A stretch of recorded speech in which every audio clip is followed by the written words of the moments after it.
comigo, tá? E perguntou como que vai ser a questão da prova e tudo mais, se vai ter. E eu não tinha nenhuma notícia sobre a prova, né?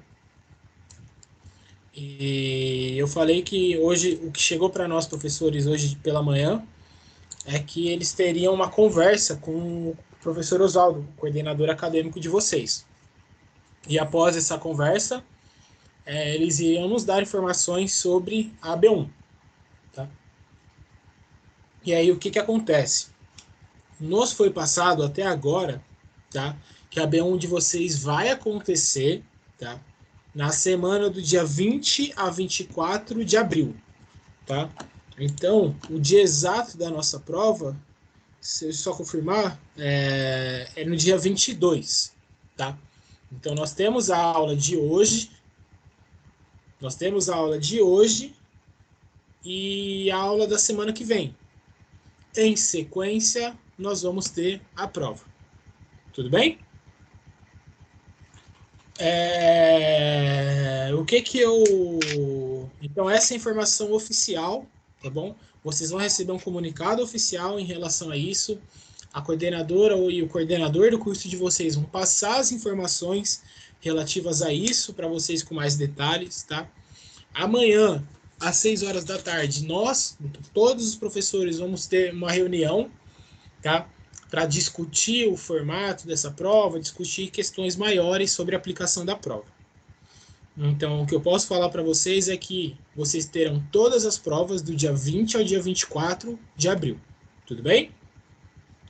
A nossa prova da nossa disciplina será no dia 22 de abril, tá? Daqui a 2 semanas exatamente. Um outro ponto que nós precisamos conversar é o que vai cair na sua prova, professor? Então vamos lá. Como eu falei para vocês na aula passada, falei, olha, eu vou seguir, tá? Normalmente, vou voltar a falar sobre sistema renal, mas, e aí se só tiver uma prova, beleza, que vai ser lá no final do semestre. Se tiverem 2 provas, eu vou só deixar cair na prova sistema digestório. Foi isso que eu prometi para vocês na semana passada, é isso que eu vou cumprir. Tudo bem?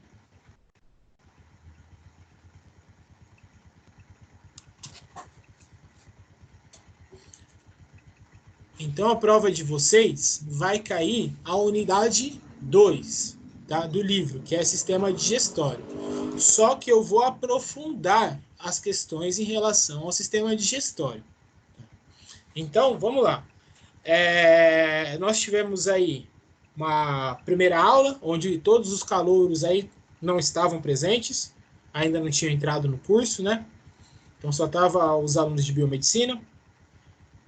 Depois disso, nós tivemos o feriado de carnaval. Na semana 3, foi a nossa primeira aula com todo mundo. Tá? Então, foi a nossa primeira aula de sistema digestório. Tá? Na semana 4, nós tivemos a segunda aula de sistema digestório. Na semana 5, nós tivemos a terceira aula de sistema digestório.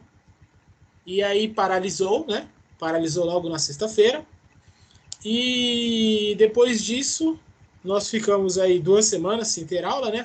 Ficamos uma sem, fomos ter só na outra, falando sobre a nossa aula 6, na semana 6, né? Que seria a nossa aula 4 de sistema digestório. Tá? Hoje, eu gostaria de passar com vocês, tá?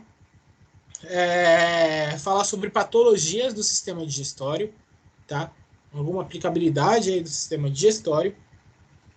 E eu queria começar o sistema renal. Então, como essa notícia chegou hoje para mim, eu vou passar um documento para vocês, vou jogar no grupo, vou disponibilizar no Avo, tá? Eu percebi que vocês criaram 2 grupos, mas eu vou jogar nos 2 grupos e vou criar no Avo um PDF, tá? Com todas as informações pertinentes a um trabalho que eu vou pedir para vocês a mais, tá? E a prova. Então, lembra que eu prometi para vocês, olha, antes da prova, nós vamos fazer uma revisão, nós vamos responder algumas questões e tudo mais. Então, o que eu vou fazer para auxiliá-los em relação à prova, tá? Nessa semana, na aula de hoje, a gente vai falar sobre patologias do sistema digestório, tá? A gente vai falar aí sobre o final do trato digestório a partir do esôfago e vamos falar sobre patologias do sistema digestório. Na próxima aula, eu vou fazer uma revisão geral com vocês, tá? E aí, nessa revisão geral, nós vamos responder, tá?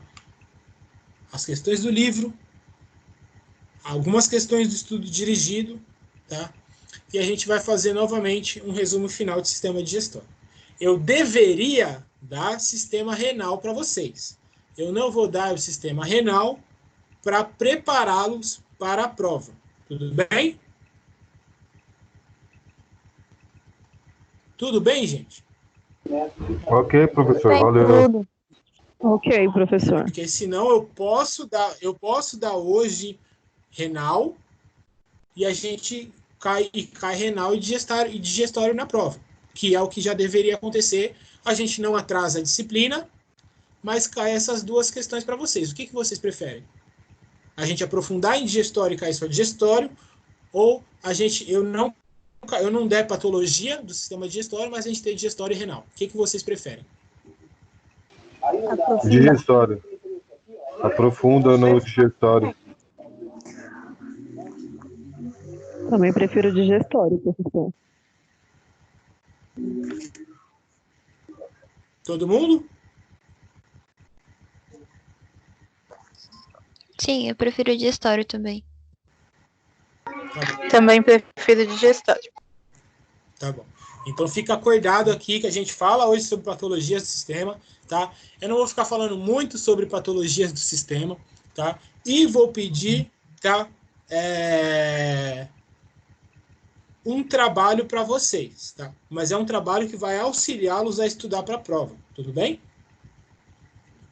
Então, vamos lá. Eu vou dar essas informações depois em relação ao trabalho para vocês, tá? Mas é um trabalho aí voltado, tá, a patologias do sistema digestório e um trabalho relacionado com isso e que na próxima aula nós respondemos aí as questões do estudo dirigido que vocês já fizeram e das questões do livro, tá?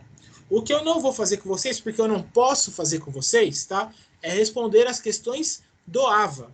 Essas questões do AVA, vocês têm que entrar lá e fazer, tá? Eu já vi lá que muita gente já fez essas questões, tá? Só que muita gente ainda não fez. E na minha prova, eu vou tirar, vocês podem anotar e podem me cobrar, eu vou tirar de quatro lugares as perguntas da prova. Primeiro, obviamente, das minhas aulas. Tá? O que eu dei em aula vai cair em prova. Isso é óbvio. Segundo, as questões das unidades do livro. Tá? Então, você vai lá na unidade 2 do livro, seção 2.1, seção 2.2, seção 2.3, seção 2.4, responda tudo. Tá? Porque também vai cair na prova.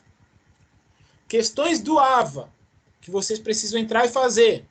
Eu vou tirar questões do AVA para colocar na prova também. Tá? Quem fizer as questões do AVA e fizer as questões do livro, vão perceber que vão ter questões quase iguais, tá? Quase idênticas, justamente para forçar vocês a estudarem, acessarem o AVA, fazerem as questões e estudarem pelo livro. Tá? E por último, o estudo dirigido. Tá? Então, vocês não fizeram aquele estudo dirigido à toa. O estudo dirigido é para auxiliá-los a estudar. Então, vocês me enviaram por e-mail, tá? Vocês têm esse documento com vocês. Utilizem esse documento para estudar, tá bom? Na semana que vem a gente vai responder algumas questões de estudo dirigido que eu acho mais pertinentes à questão da prova, tá? Mas eu vou tirar na prova questões do estudo dirigido. Tudo bem? Provavelmente, tá? Como é uma prova online, provavelmente as questões serão múltipla escolhas. Não tenho certeza do que eu estou falando agora, mas provavelmente elas serão múltipla escolha, tá? E então elas serão questões alternativas, não terá questões dissertativas, acredito eu, tá? Mas assim que nós soubermos mais informações, eu passo isso detalhadamente com vocês, tá? Um outro ponto, para todas as minhas turmas, tá? Para todas as minhas turmas, a galera de biomedicina, eu falei isso na primeira aula. Antes de ter prova, eu falo o seguinte: questão 1 vai cair isso aqui, esse tema. Questão 2, esse tema. Questão 3, esse tema. Questão 4, esse tema. Para que vocês não tenham desculpa, professor, eu estudei muito esôfago e não caiu. Eu estudei tal coisa e não caiu. Então vocês vão saber o que vão cair em cada coisa. Se vocês errarem as questões, tendo revisão, tendo uma aula só de revisão, caindo só um sistema, gente, demais, hein? Demais. Tudo bem por todo mundo? Ok, professor, valeu. Sem problemas. Ok, professor. Então, todo mundo ciente em relação a todas essas questões, certo?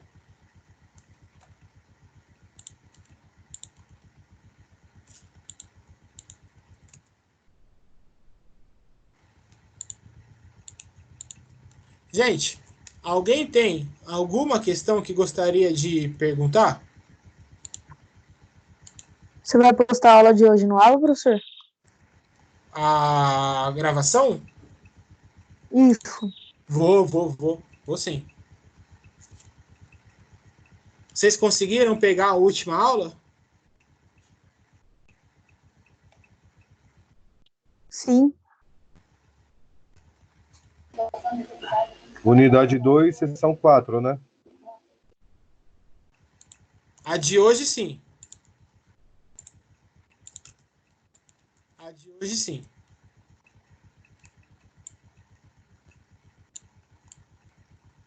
Alguém tem mais alguma questão, gente? Alguém gostaria de perguntar alguma coisa?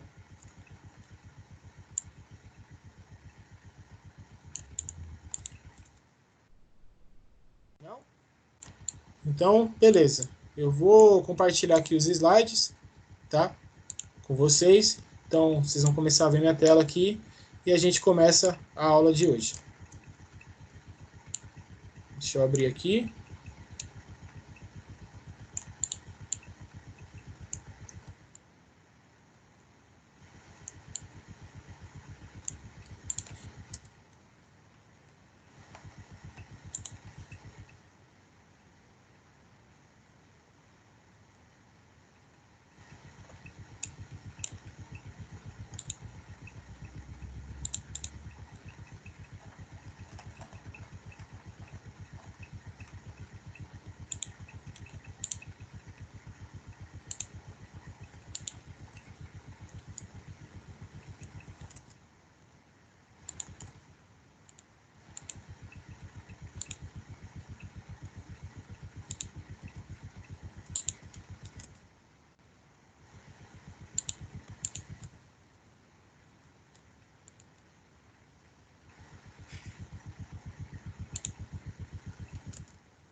Estão vendo a minha tela?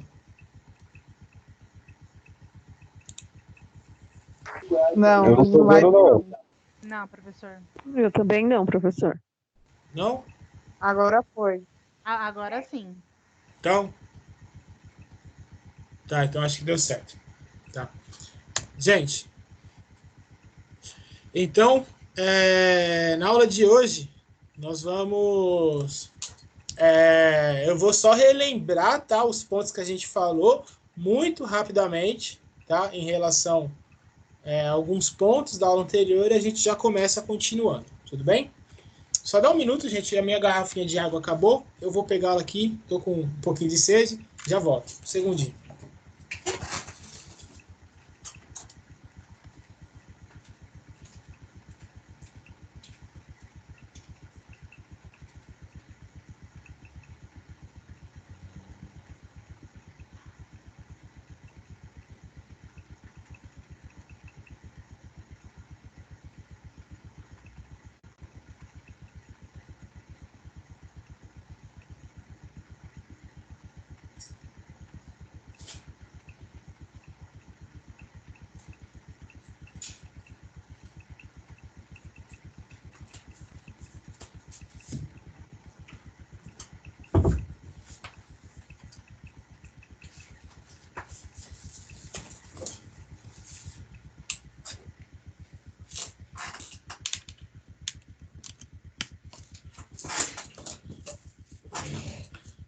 Gente, todo mundo ouvindo, né? Então, vamos lá.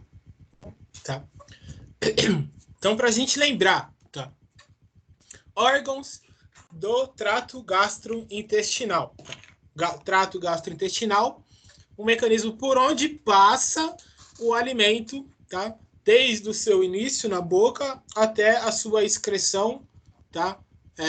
Ao final do intestino grosso, tá? Então, boca, primeiro, faringe, nós já falamos, esôfago, é por onde nós vamos começar a aula de hoje, tá?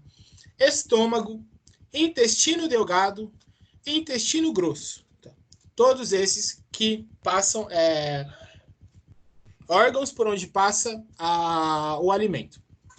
E nós temos, tá, as glândulas associadas.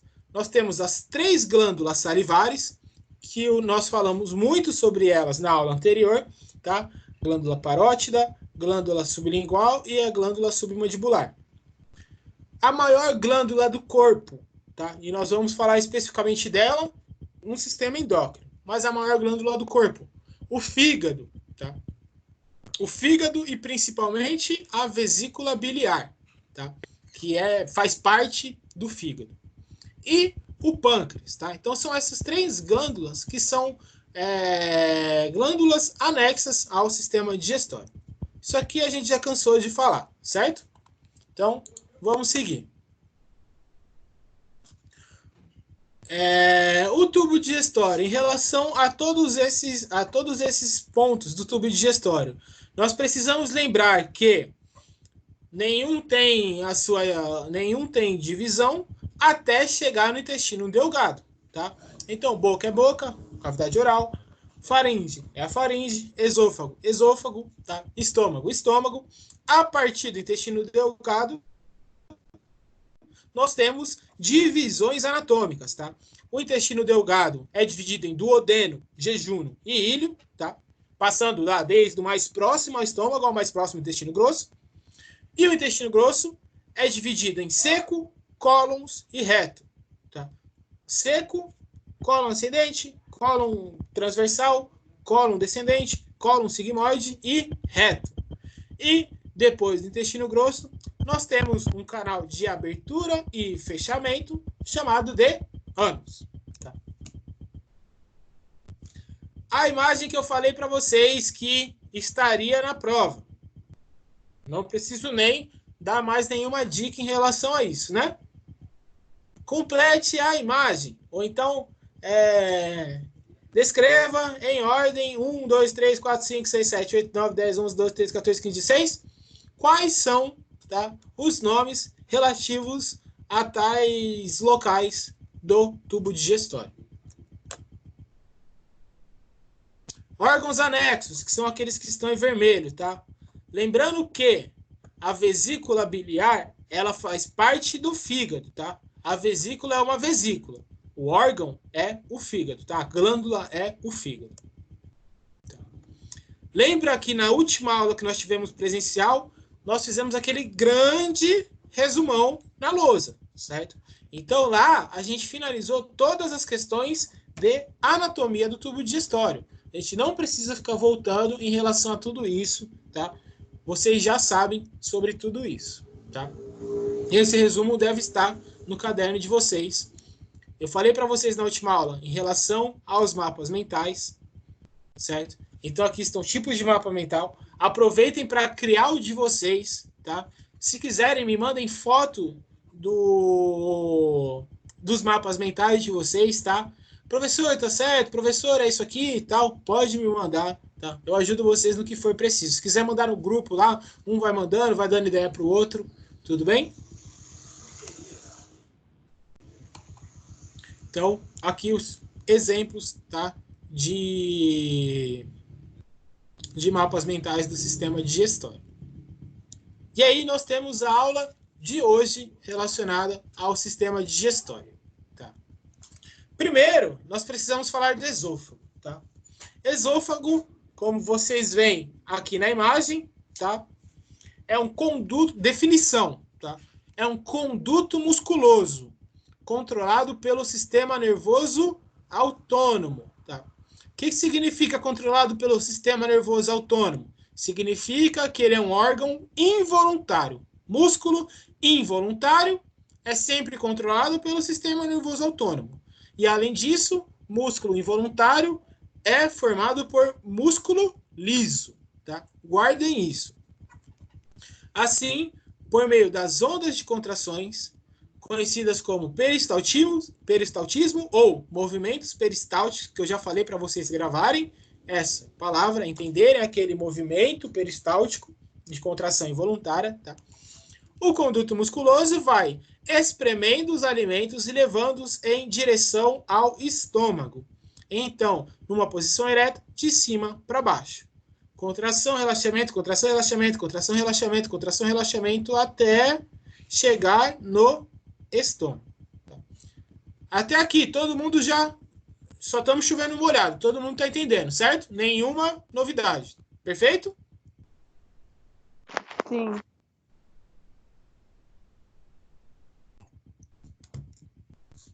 Vamos aprofundar um pouco, tá?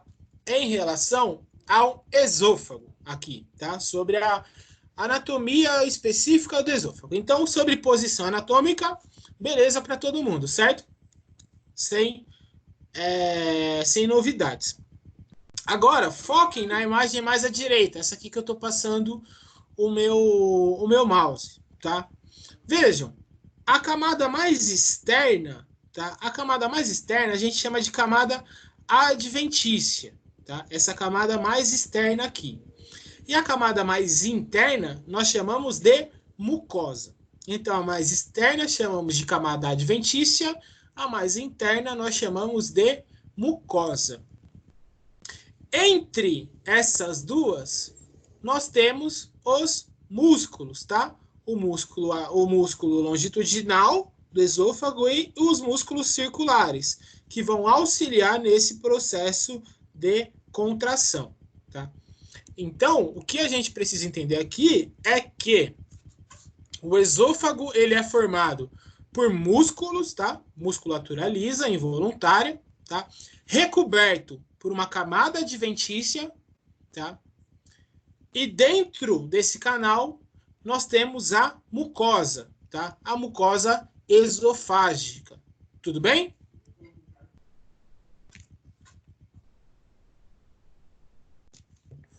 Um segundo ponto que nós temos que gravar do esôfago, tá? Lembra que eu falei para vocês? Músculo liso não para de contrair. Músculo liso contrai, contrai, contrai, involuntariamente. É claro que ele vai aumentar a sua função conforme o sistema nervoso autônomo vai ser ativado, mas músculo liso vai contrair. É que nem o ronco do estômago que nós falamos, tá? Então, o que controla a entrada e saída relacionada à musculatura lisa? São os esfíncteres. Tá? Os esfíncteres que controlam a entrada e saída. No esôfago nós temos dois esfíncteres. Olha que difícil o nome. Esfíncter esofágico superior, porque está mais acima, e esfíncter esofágico inferior. O nome. Se eu falar para vocês qual é o nome dos esfíncteres que controlam a entrada e saída de alimento do esôfago. Esfíncter esofágico, porque é do esôfago, superior, porque está em cima, e esfíncter esofágico inferior, porque está embaixo. Tudo bem, gente?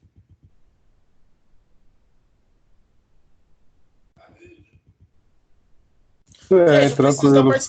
preciso da participação de vocês, senão a aula vai ficar muito repetitiva, a aula vai ficar um pouquinho chata, tá? E vai ser pior para vocês mesmos, tá? Preciso da participação de vocês. Quem não entender, por favor, me fala. Quem entender, fala, entendi, tá? Quem tiver dúvida, pergunte. Preciso da participação de vocês na aula. Tá pronto, tudo Tá de certinho. boa. Tudo bem? Então vamos lá. Vamos aprofundar um pouco em relação ao esôfago, tá? Nós temos, tá? Divisões dentro do esôfago, da anatomia do esôfago, nós temos algumas divisões anatômicas, tá? São divisões fáceis, tá? Eu só quero que vocês entendam que existe essa divisão, tá? Não preciso que vocês saibam milimetricamente, altura. Não quero que vocês saibam isso. Eu quero que vocês entendam a divisão, tudo bem? Então, o esôfago é dividido em esôfago cervical, porque está na região da coluna cervical, tá? Que é essa porção anterior aqui, tá? O início do órgão. O esôfago torácico, porque está na altura da coluna torácica, tá? Que é a maior região do esôfago, essa região aqui, tá? Aproximadamente 18 centímetros, veja que é grande, tá? E o esôfago abdominal, que é essa porção final do esôfago, tá? Mais próxima da região abdominal do corpo, tá? Mais próxima do abdômen. Como definição de cada um, o que nós podemos falar? Eu coloquei aqui, ó, esôfago cervical. Representa o início do órgão, tá? Início, porção mais superior. Essa porção faz ligação direta com a traqueia e possui cerca de 4 centímetros, bem pequenininha, tá? Essa porção aqui faz a ligação do esôfago com a traqueia. Esôfago torácico, tá? É a maior região do esôfago, como eu disse para vocês, de aproximadamente 18 centímetros. Essa porção fica localizada atrás do brônquio pulmonar esquerdo. Então, vocês podem imaginar, né? Na imagem aqui só tem, obviamente, o sistema digestório, mas a gente pode imaginar que isso aqui é todo um sistema de corpo humano. Então, nessa região aqui, nós temos os nossos pulmões, tá? O esôfago é um canal que passa por trás do pulmão esquerdo. Tudo bem? Opa! E o esôfago abdominal, como definição, região que representa o final, tá, do esôfago e a menor região, tá, com cerca de 3 centímetros. Também se conecta diretamente com o diafragma, que por sua vez se liga ao estômago. Então, a porção do esôfago abdominal cai direto no estômago. Tudo bem, gente? Tudo bem. Sim, professor. Divisão bem fácil, né? Por enquanto tá tranquilo. Torácico, abdominal. Beleza. Em relação, tá, à divisão funcional, essa daqui que eu passei para vocês, a divisão anatômica, tá? Em relação à divisão funcional, tá? Nós falamos o quê? Veja como definição. A parte superior do esôfago possui um músculo denominado esfíncter superior esofágico, tá? O esfíncter vai fazer o quê? Abrir e fechar. Simplesmente isso. Esfíncter abre e fecha. Essa é a função de todo esfíncter no corpo humano. Todo esfíncter vai fazer isso. E nada além disso. Todo esfíncter vai abrir e fechar. Quem tem algum problema de esfíncter vai ter alguma incontinência em relação a onde se tem esse problema. Pode ter um problema nas válvulas do coração, então vai ter um problema de enchimento cardíaco. Pode ter um problema no esfíncter, tá, da bexiga, vai ter uma incontinência urinária. Pode ter um problema no esfíncter esofágico, vai ter o que a gente chama de refluxo esofágico. Então, qualquer problema no esfíncter, qualquer problema em abrir e fechar a válvula, tá, vai gerar aí algumas disfunções do corpo. Tá? Então, esfíncter esofágico superior, EES, responsável por abrir espaços, afrouxando o esôfago para a passagem de alimentos ou líquidos. Tá? Então, quando o alimento bate na portinha do esfíncter, tá? O esfíncter se abre, afrouxa o esôfago e o alimento começa a passar por ali. Tá? Uma vez que passou pelo esfíncter superior, tá? Nós falamos sobre a porção inferior do esôfago, que é a porção que faz ligação com o estômago. Tá? Veja, junta-se o esôfago com o estômago. Se é a porção que junta o esôfago com o estômago, nós chamamos de junção gastroesofágica. Simples assim. Tudo bem, gente? Então, anatomicamente, nós temos esôfago cervical, esôfago torácico, esôfago abdominal. Funcionalmente, nós dividimos em o esôfago na porção aqui superior, dividida a partir do esfíncter esofágico superior, e a partir dele na junção gastroesofágica, tá? Que é a porção final que faz a sua junção com o estômago, tá? O que nós podemos falar da junção gastroesofágica?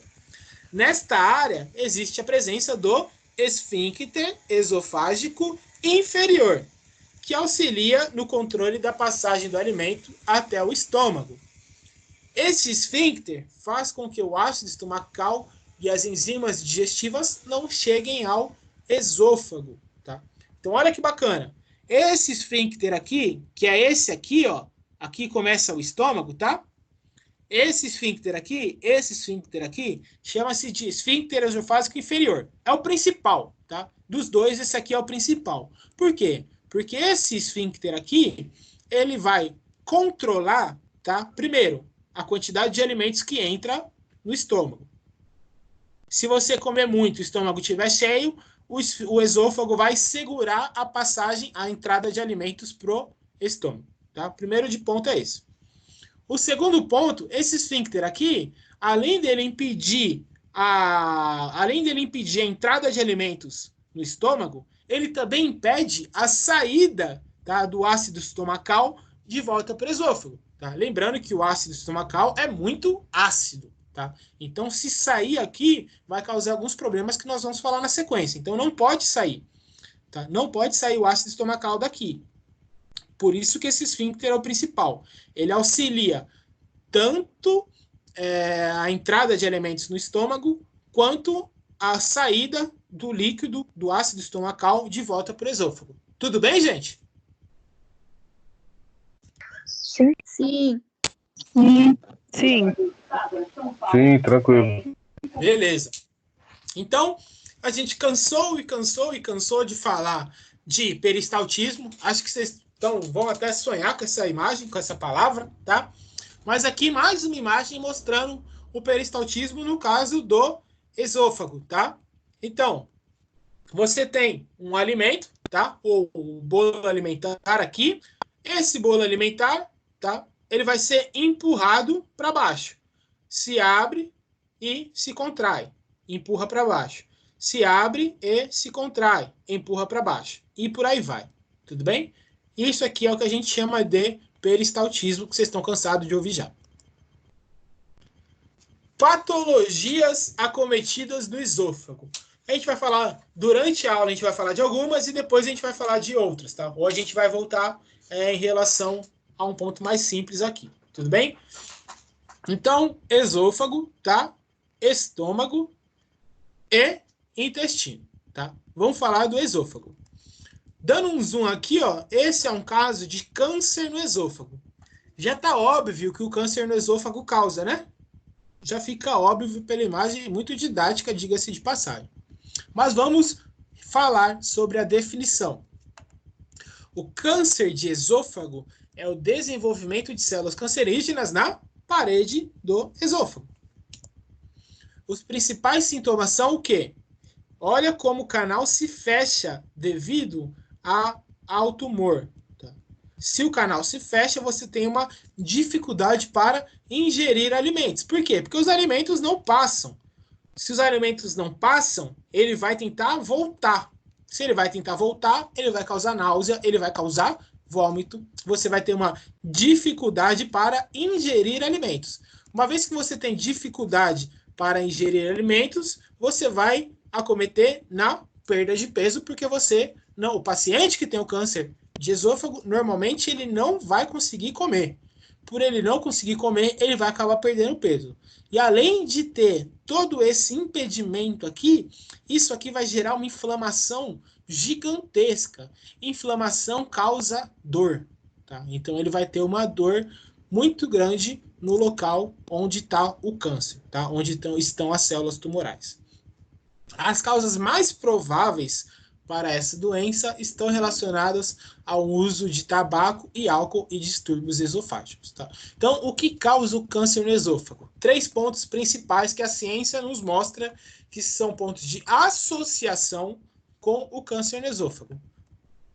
Ingestão de tabaco, ingestão de álcool ou algum distúrbio esofágico. Pode ser genético ou não essa questão. Tratamento para o câncer no esôfago. Tá? Dá para retirar o câncer do esôfago? Dá para retirar essa porção do esôfago e costurar, fazer uma junção? Vamos ver. O tratamento pode envolver cirurgia, pode retirar essa porção, tá? E tentar costurar o canal do esôfago sem essa porção. Pode ser um caso se esse tumor for benigno, tá? Mas, caso o tumor seja maligno, tá? Ou caso já tenha metástase, que é o desenvolvimento dessas células em outros locais, o principal caso de tratamento é a quimioterapia. Além de terapias complementares para auxiliar no alívio dos sintomas, principalmente sintomas de dor. Tudo bem, gente? É um câncer clássico, tá? Um câncer clássico. Entenderam? Algum problema, gente? Não. Sim, Não. tá de boa. Sim, professor. Beleza. Um segundo problema do esôfago não é causado pelo esôfago, tá? E esse é um dos mais comuns, tá? Chamado de refluxo gastroesofágico. Então, nós temos aqui o ácido gástrico, tá? Esse é o esfíncter esofágico inferior. Tá vendo ele fechadinho aqui, ó? Esfíncter esofágico bem fechadinho, tá? Quando ele tá fechadinho, o estômago pode contrair o quanto ele quiser. O líquido vai ficar aqui dentro. Por algum motivo, caso esse esfíncter se abra, tá? Quando o estômago contrair, o esfíncter vai... quando o esfíncter estiver aberto, o ácido estomacal vai subir, tá? Então, ele vai alcançar a parede do esôfago, tudo bem? Só que a parede do esôfago não é igual à parede do estômago. A parede do estômago é aquela criança que joga bola na rua, aquela criança que brinca descalça, aquela criança que tem um arranca-tampão do dedo toda semana, é aquela criança raiz. A parede do esôfago é a criança de apartamento, que nunca brincou na rua, que nunca machucou o pé, que não tem o cascão do pé. Então, ela é mais frágil. E aí, a hora que a parede do estômago, a hora que o líquido ácido do estômago chega no esôfago, acontece uma irritação gigantesca, tá? Na parede do esôfago. Tudo bem? Então, o que nós podemos definir e como nós podemos definir? Vamos lá. O refluxo gastroesofágico é quando o alimento retorna para o esôfago. Tá? Isso acontece pois o esfíncter localizado na porção superior do estômago ou na porção inferior do esôfago permanece aberto. Os principais sintomas, obviamente, tá, gente? Se volta alimento aqui, se tem um refluxo de alimento, vai ter o refluxo também do ácido estomacal, tá? O ácido estomacal não vai fazer o refluxo sozinho, a não ser que tenha alguma condição ambiental muito diferente, tá? Normalmente você ingere um alimento, esse alimento ele é mal digerido pelo estômago e acaba promovendo o refluxo, tá? Os principais sintomas são azia, desconforto na garganta e amargor na boca. Acredito que todo mundo já sentiu esses sintomas. Quando você sentir novamente, lembra-se que você está num caso agudo de refluxo gastroesofágico. Tá? Então, use esse nome quando acontecer, voltar alguma coisa assim, bater na porta ali, né? Vocês falam, nossa, estou com refluxo gastroesofágico. Olha que bonito. O tratamento, tá? Então, existem casos agudos e casos crônicos. A gente vai falar disso mais no final da aula sobre esse ponto aqui. Tá? O tratamento para o refluxo consiste em medidas educativas nutricionais, tá? Porque é óbvio que vão ter alimentos que vão ter uma má digestão, óbvio, e quantidade de alimentos também, certo? Então, medidas educativas nutricionais podem ser uma estratégia terapêutica não farmacológica contra o refluxo gastroesofágico. Além disso, bebidas com alto índice de cafeína, que não é muito bem recebida pelo estômago, também podem gerar refluxo, e o uso excessivo de medicamentos que vão direto para o estômago. O uso excessivo de alguns medicamentos pode irritar o estômago e ele vai preferir devolver esses medicamentos de volta do que metabolizá-los. Tudo bem, gente? Então, são tratamentos em sua grande maioria, não farmacológicos. Não precisa de tratamentos farmacológicos em casos agudos de refluxo gastroesofágico. Tudo bem?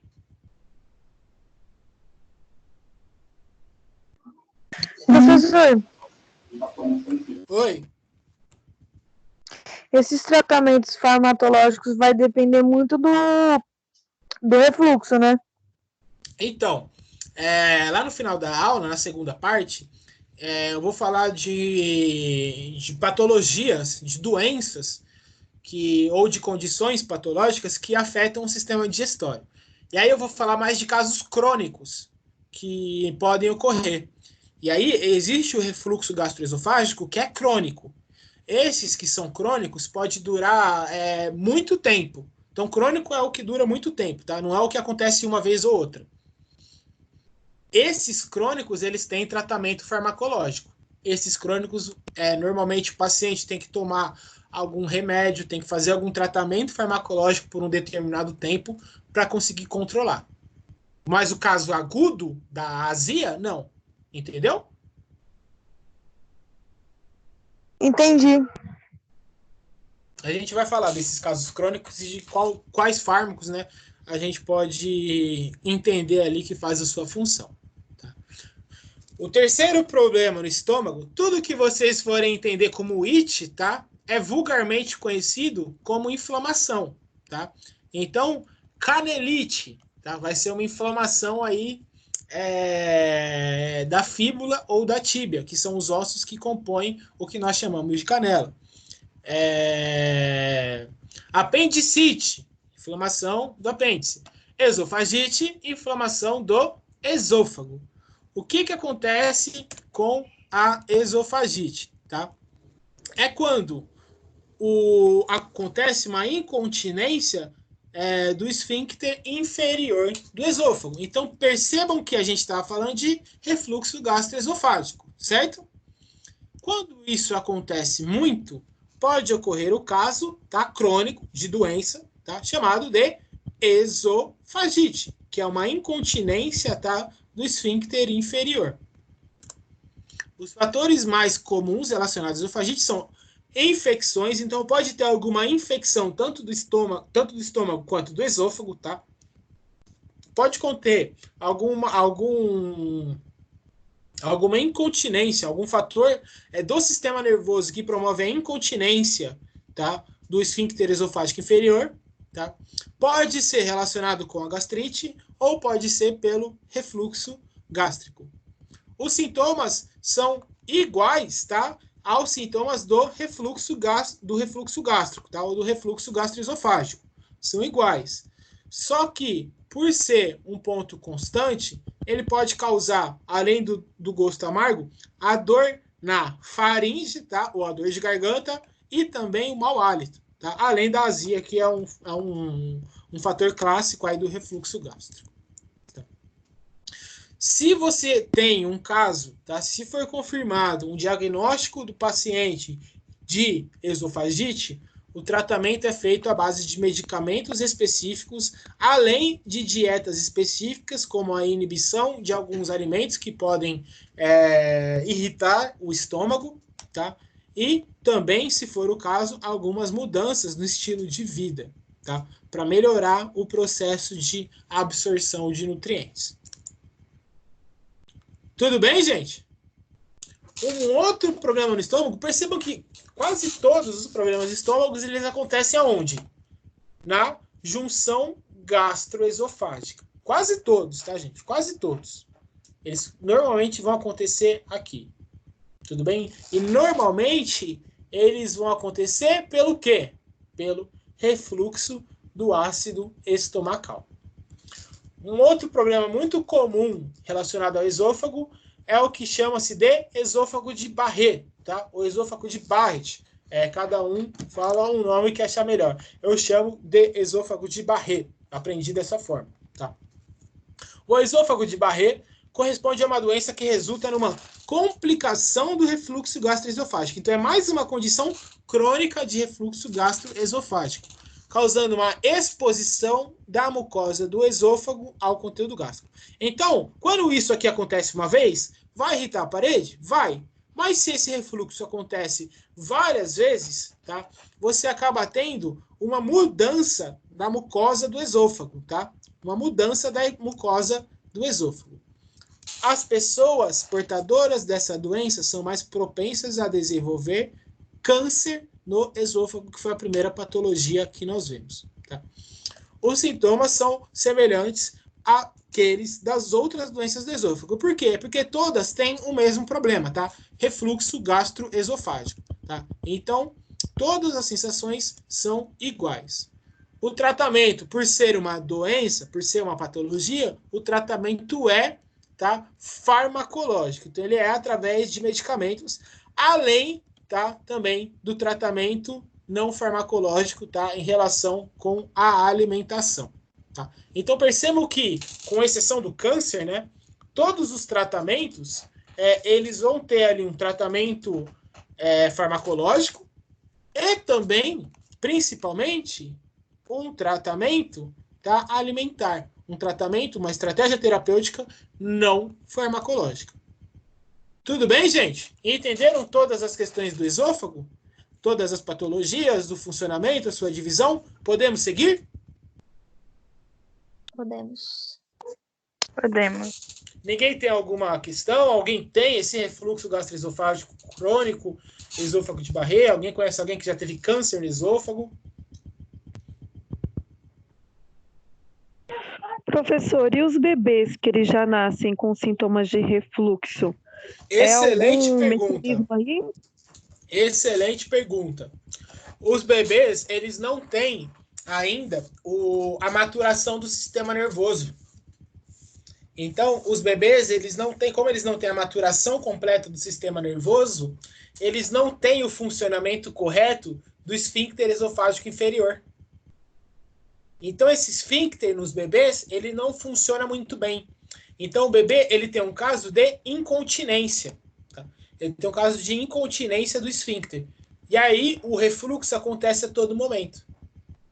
Conforme ele vai crescendo, o sistema nervoso dele vai maturando, o sistema nervoso dele autônomo vai maturando, o esfíncter dele começa a funcionar melhor e aí ele vai perdendo isso. Então, é uma doença, digamos assim, mais natural.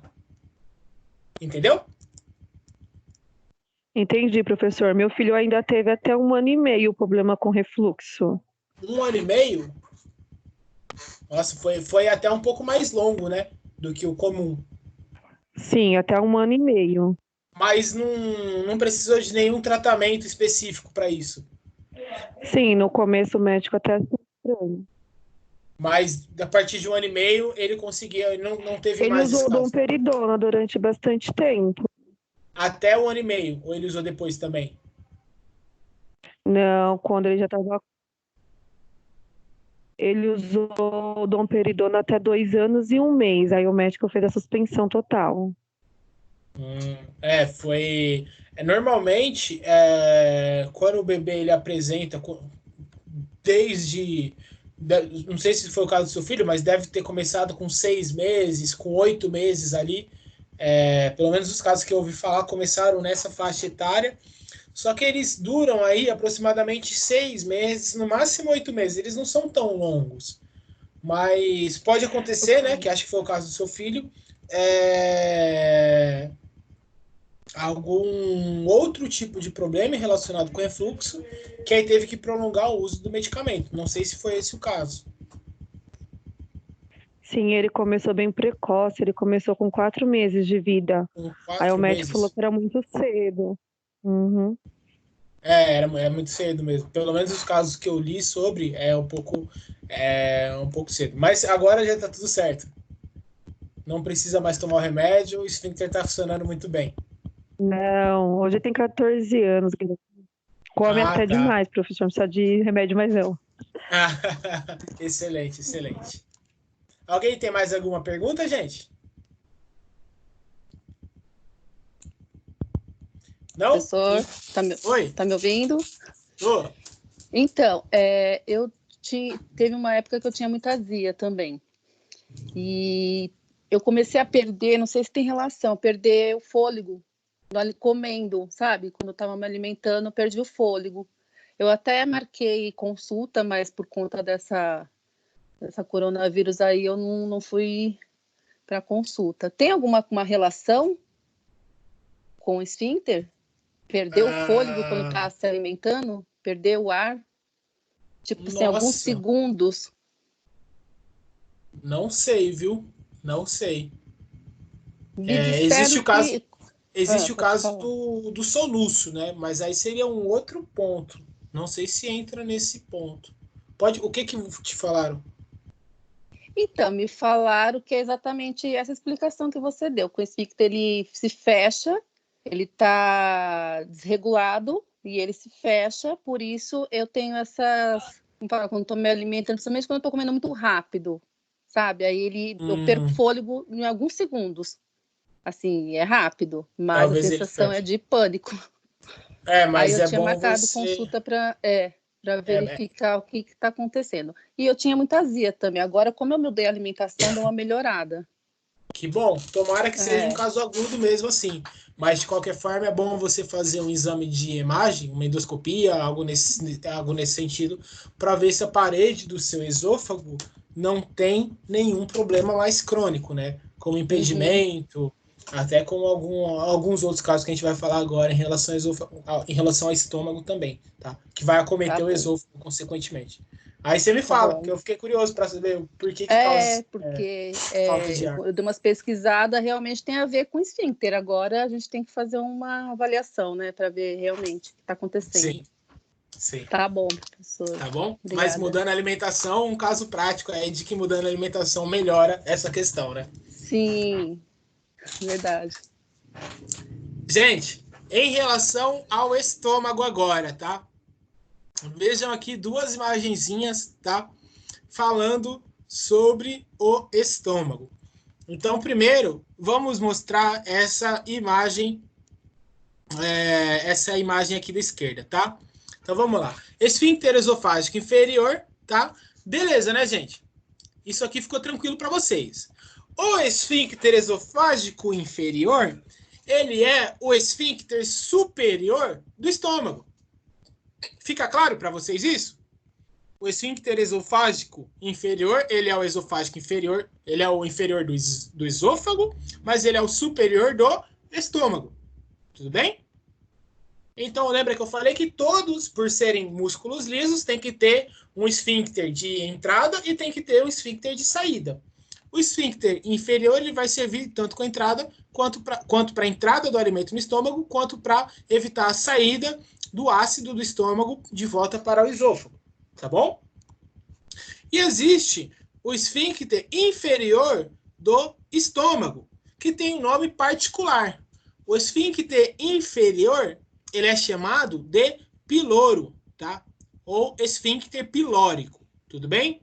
Então, lembrem que o esfíncter inferior do estômago chama-se de piloro. Então, se eu colocar, não que eu vá, tá? Mas se eu pôr uma questão de prova, relacionando ali, colocando vários nomes de esfíncteres e pedindo para vocês falarem cada região específica onde esses esfíncteres estão, não se esqueçam que o piloro, tá? Ou esfíncter pilórico, está na porção inferior do estômago. Tudo bem?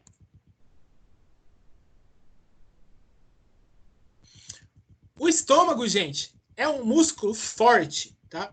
O estômago é um músculo forte. Forte, bem forte. Tá? Tão forte que ele tem 3 camadas de musculatura. Tá? 3 camadas de musculatura. Então, as 3 camadas são camadas de músculo liso. Quer ver um ponto mais interessante ainda em relação a isso? Tá? Essa imagem lá atrás um pouquinho, tem imagens que mostram melhor. Tá? Mas, veja que cada musculatura ela tem a origem das fibras, a direção das fibras de forma diferente. Tá? Tudo na anatomia tem uma explicação funcional. Para que serve? Então, a camada mais interna, ela tem, tá vendo? As fibras musculares numa direção transversal, uma direção mais diagonal, tá? As fibras da segunda camada, elas têm uma direção, tá, vertical. e as fibras da última camada mais externa muscular do estômago, elas têm as fibras na direção horizontal. Para que isso serve, professor? Para que você está complicando a minha cabeça? É simples. As fibras são desse formato para que o estômago consiga se movimentar, tá? Em vários sentidos. Ao mesmo tempo que ele consegue se contrair, o estômago consegue rolar, o estômago consegue fechar e abrir. Então ele vai amassar o alimento em todos os sentidos, tá? Sentidos físicos, tá? Em todos os sentidos para formar o bolo alimentar. Por isso que as camadas dele precisam ser fortes, tá? Precisam ser mais camadas, e as camadas precisam ter, tá, diferentes direções, para fazer com que a musculatura do estômago amasse o alimento em diferentes regiões, tudo bem? Em diferentes formas. Entenderam, gente? Sim, professor. Beleza. Quando vai fazer Um outro ponto aqui, fala tudo que a gente fala, tá? Então, vocês vão ver. A gente falou do esôfago, no estômago é a mesma coisa, tá? Mesma coisa, um músculo liso, tá? Revestido por uma mucosa. Revestido não, né? É um músculo liso com um canal interno. Esse canal interno, essa cavidade, chama-se de mucosa, tá? Então, a mucosa reveste toda a porção interna do estômago, tá? A mucosa gástrica. Aqui no esôfago nós temos a mucosa esofágica, tudo bem? Professor, tem diferença? Tem, tá? A mucosa gástrica, ela é ímpar. Ela é ímpar. Por quê? Porque imagina um local onde você tem ácido clorídrico. Imagina que nem aqui, a gente tem uma garrafinha de plástico. Se eu colocar ácido clorídrico nesse plástico, o que será que acontece? Então, eu preciso colocar o ácido clorídrico no local de vidro. Tá? Só que no corpo nós não temos nem plástico, nem vidro. Tá? Nós temos músculo. Nós temos tecido conjuntivo propriamente dito, tecido adiposo, tecido nervoso, por aí vai. Tá? Então, a mucosa aqui ela é ímpar por 2 pontos. Primeiro, porque ela é uma mucosa que reveste as paredes do estômago, tá? Ela é uma mucosa que é muito mais forte, tá? Um pouco mais resistente. E, além disso, é uma mucosa que se troca constantemente. A mucosa do estômago se transforma a cada 3 dias. 2 dias a mucosa se transforma. Justamente para que não tenha nenhum problema com o tecido, com o órgão do estômago. Tudo bem, gente? Tudo bem, tranquilo. Beleza. E um outro ponto, tá? Agora a gente vem para essa imagem aqui. Um outro ponto, tá? É que as camadas de músculo, elas chamam de antro, tá? Por quê?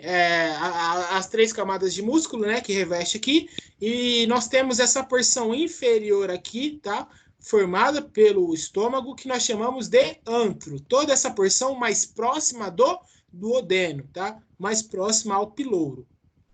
E nós chamamos a porção mais superior do estômago de fundo, tá? Então, a porção mais em cima chama-se de fundo. E a porção mais embaixo chama-se de antro. Tudo bem? E a porção medial nós chamamos de corpo. Então, anatomicamente, nós dividimos em fundo, corpo e antro. Essas são as 3 divisões do estômago. Vamos falar mais sobre elas, tá? Então, vamos lá. Definição do estômago. O estômago é uma grande bolsa que se localiza-se no abdômen, responsável pela digestão de proteínas. Opa! Chave, hein? Importante lembrar, hein?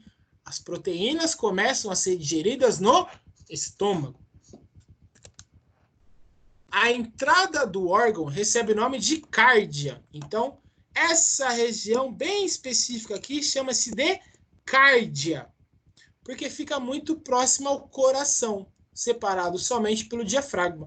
A gente não está mostrando o coração aqui, por quê? Porque o coração é de sistema cardíaco, ou de sistema cardiovascular, ou de sistema cardiorrespiratório, tá? Que vocês aprendem em outra disciplina. Mas no corpo é tudo acontecendo ao mesmo tempo. Anatomicamente, essa porção do estômago, ela fica muito próxima ao coração. Muito próxima. Por isso ela recebe o nome de cárdia. Separada somente do coração pelo diafragma. Depois dessa porção aqui chamada de cárdia, tá? O estômago possui uma pequena curvatura superior, que é essa curvatura aqui, ó. Curvatura superior por quê? Porque faz uma curva para cima, tá? E uma grande curvatura inferior. A parte mais dilatada, que é essa aqui, recebe o nome de região fúndica, ou de fundo do estômago. Enquanto a parte final, o antro, tá? Possui o esfíncter, que recebe o nome de pilouro. A mastigação dos alimentos já ativa a produção de ácido clorídrico no estômago. Isso é interessantíssimo, tá? Quando você põe um alimento na boca, tá? O nosso sistema nervoso, ele já dá mecanismos de ação para o estômago produzir mais ácido clorídrico. É como se a hora que você começa a fazer a mastigação, a contração da mandíbula, do masseter, tá? A mastigação dos alimentos já manda um recado para o sistema nervoso para produzir mais ácido clorídrico no estômago. Então, liga a fábrica que está chegando coisa. Tá? E aí o estômago já começa a produzir ácido clorídrico. Tudo bem? Bacana, né? E o professor? Oi? E quando, por exemplo, você começa a ter fome, assim, você está começando a sentir fome, você até saliva, só que você não consegue ir comer na hora. Já começa a produzir também ou não? Você tem que estar com o alimento na boca.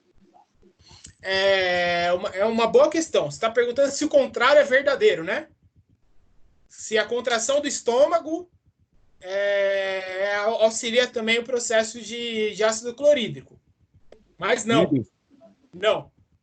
O sistema nervoso, ele é relativo, tá? Ele é sensível à mastigação, à contração, tá? Dos nossos músculos da mastigação. Essa contração da nossa mandíbula é que envia um mecanismo de feedback para o estômago produzir ácido gástrico. Tudo bem? Ah, entendi, valeu. O contrário é verdadeiro quando a gente pensa no contrário mesmo. Quando o estômago contrai, se pensa assim, se a boca contrai, o estômago produz ácido gástrico, certo? O contrário é verdadeiro quando a gente pensa no contrário mesmo. Quando o estômago contrai, a gente produz mais saliva. Entendeu? Não, entendi sim, valeu. A contração de um aumenta a produção de líquido para digerir alimento do outro. Então tem uma ligação muito íntima do estômago com a boca. Tudo bem? Com a cavidade bucal que a gente viu na aula passada. Tá. Ô, professor, então quando a gente está mascando chiclete também está fazendo com que ele tenha isso, né? Excelente questão. Muito bom, exatamente isso.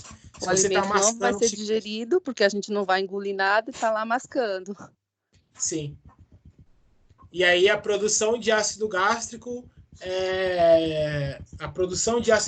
pode gerar também até uma sensação de fome, porque a contração do estômago, o mecanismo é bem complicado, tá, gente? A gente fala assim, manda uma mensagem, mas é um mecanismo bem complicado.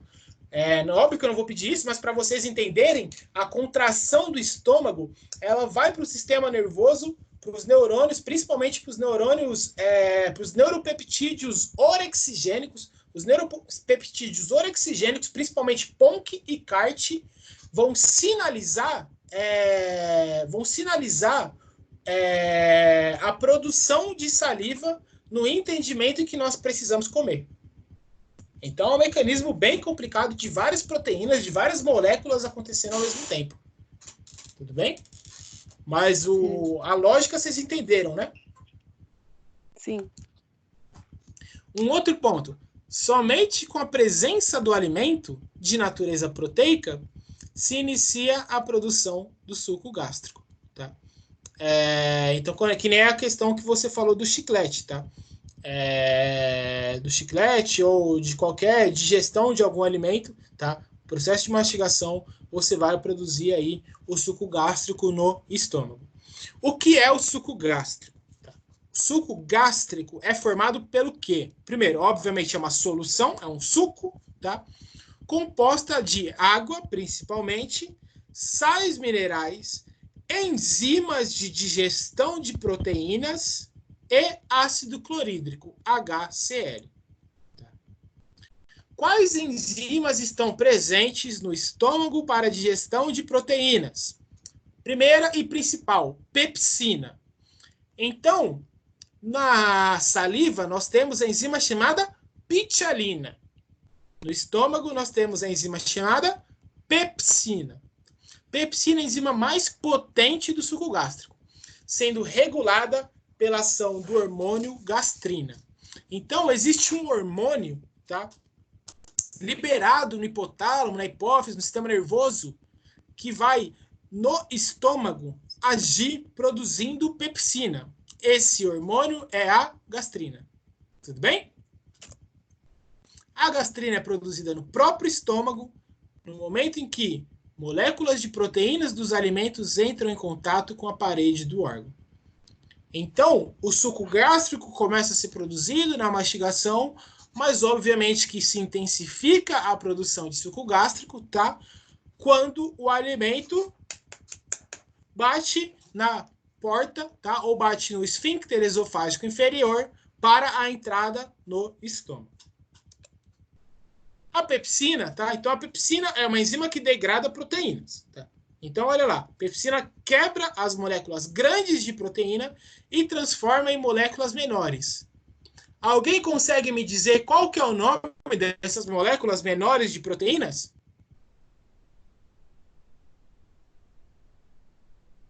Ribossomo? Não.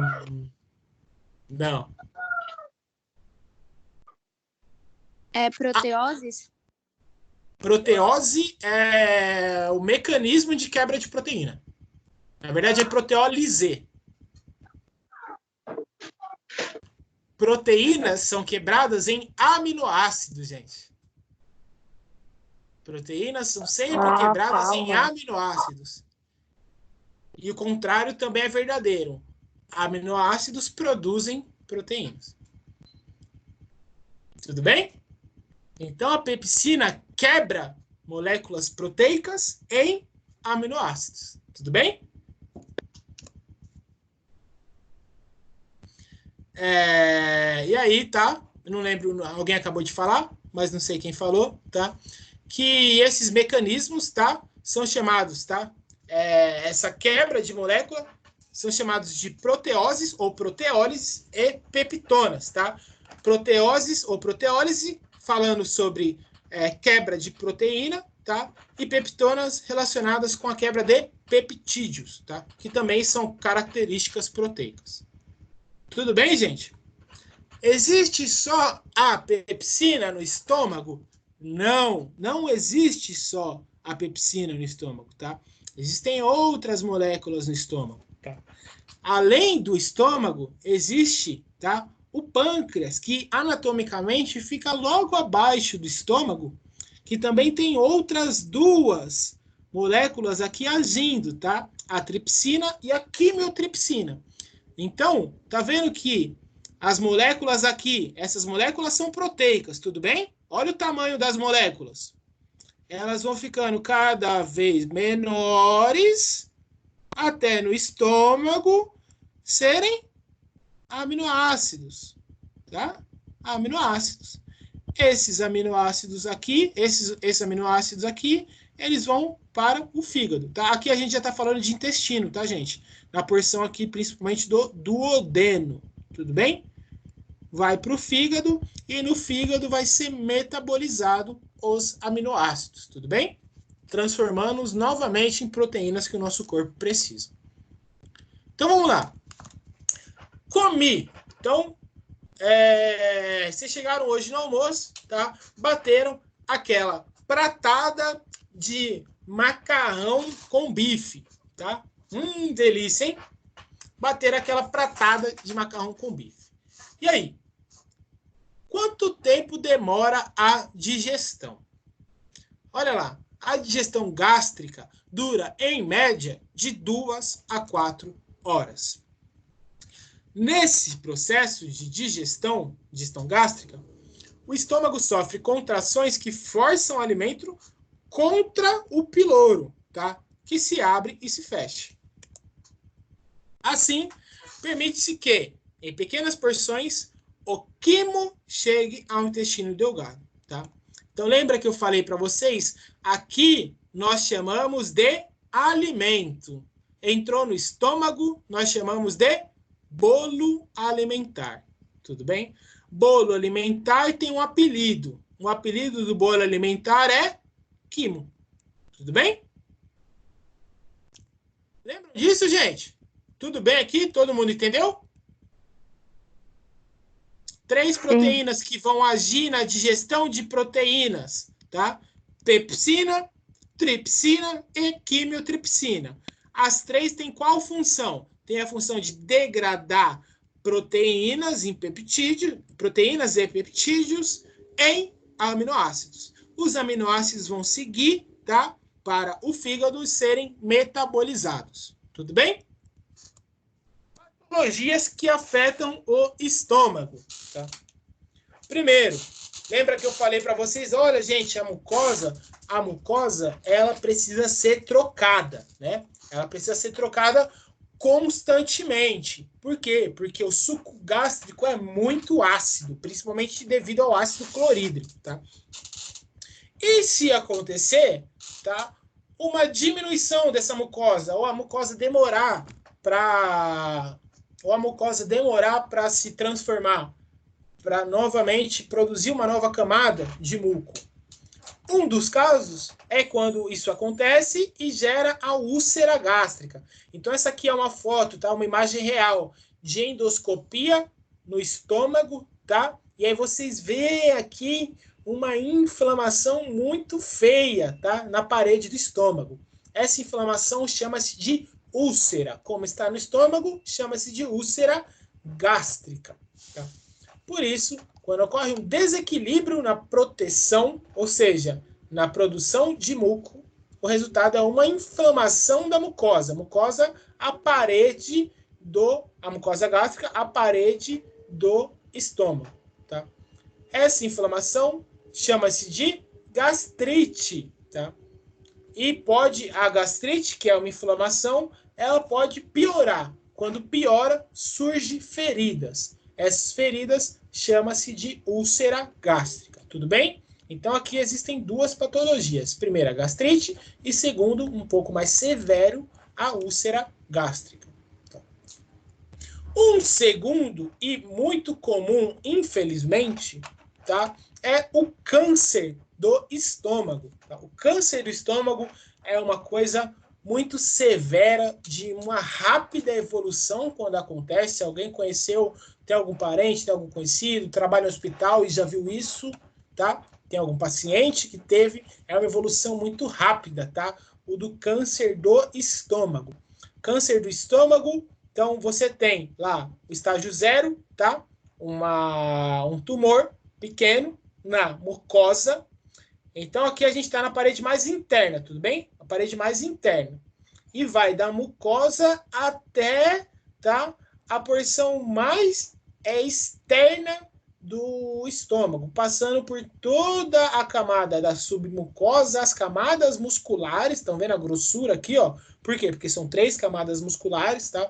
O tumor vai aumentando em relação ao seu estágio, até que ele transpassa aqui, tá? Ele ultrapassa, tá, a camada serosa, que é a camada mais externa do estômago, tá? E isso, quanto mais ele vai atingindo regiões, chama-se de estágios diferentes, tá? Estágio que você tem um tumor na mucosa é um câncer de estômago ainda em estágio inicial. Se o câncer, o tumor, atingir a submucosa, chama-se de estágio 1.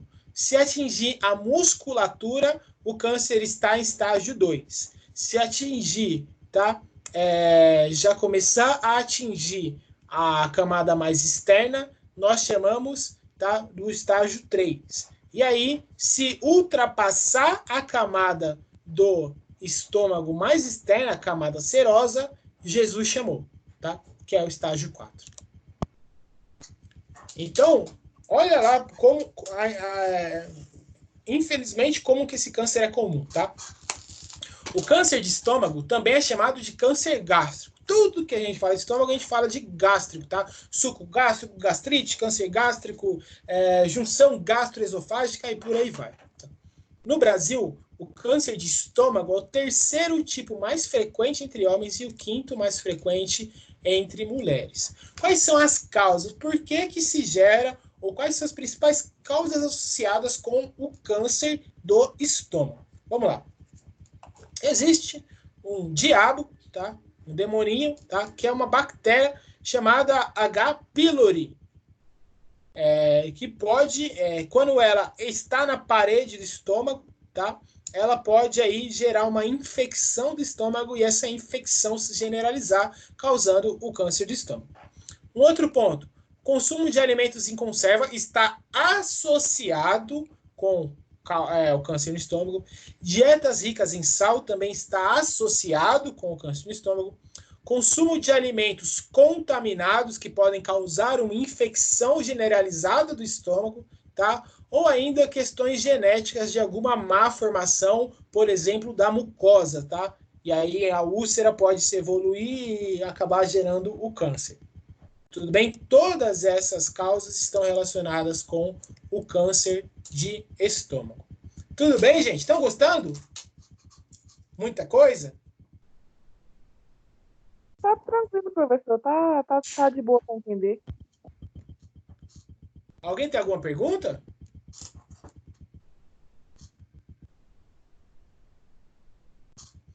Então, vou seguir. Professor. Tá? Oi. Quem tem a gastrite desenvolvida tem chance de ter câncer no estômago? Quem tem gastrite?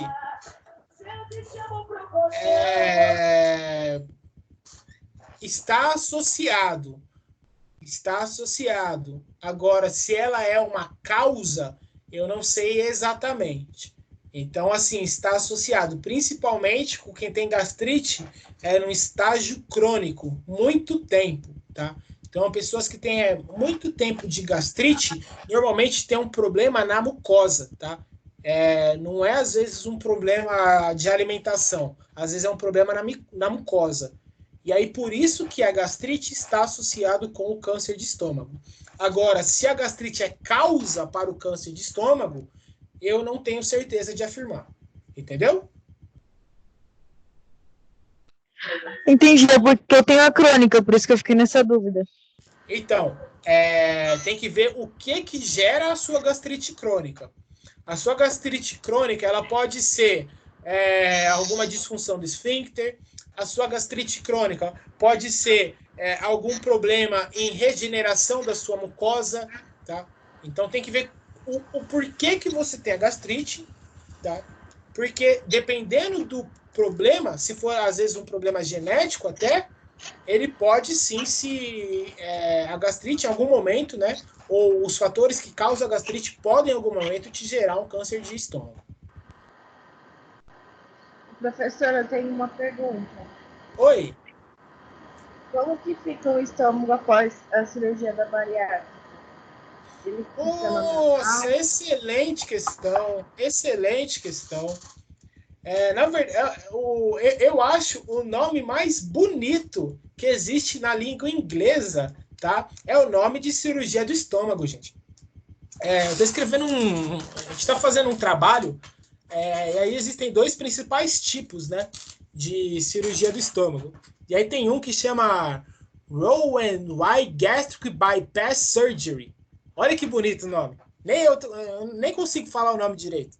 E nesse trabalho eu tô trabalhando com um cara, com um indiano, e aí os indianos, eles não estão nem aí, né, com o sotaque do inglês. Para entender, até eu entender quando o cara falava isso, nossa senhora, acho que eu demorei uns 2 meses para entender. Tá? Mas o que acontece, tá? Vamos lá, voltando. Eu não sou médico, tá? Não sei como que eles fazem a cirurgia do estômago, tá? Mas o que acontece? Primeiro, existe um ponto onde eles retiram, tá? Eles diminuem a parede do estômago, então o estômago fica mais fininho, tá? Eles diminuem aqui o tamanho do estômago, a grossura, digamos assim, do estômago. O estômago fica mais fininho, tudo bem? Um outro, que é essa Roux-en-Y Gastric Bypass Surgery, tá? Eles retiram uma porção do estômago e conectam o canal esofágico mais embaixo, tá? E aí faz um corte em X, por isso Roux-en-Y, Roux-en-X Gastric Bypass. Entendi, não tô compreendendo, não. Tá um pouco. Desliguem o microfone, por favor. Obrigado. Então, vocês entenderam? Tem 2 tipos, tá? De cirurgias bariátricas. Um é a diminuição, o afinamento, o afunilamento do estômago, deixando o estômago mais fino. E o segundo é puxar o canal esofágico para baixo, tá? Então, eles cortam aqui, retiram essa porção do estômago, tá? E colocam esse canal mais para baixo, diminuindo o tamanho do estômago. Perfeito? Certinho, certinho. Beleza. Alguém tem mais alguma pergunta, gente?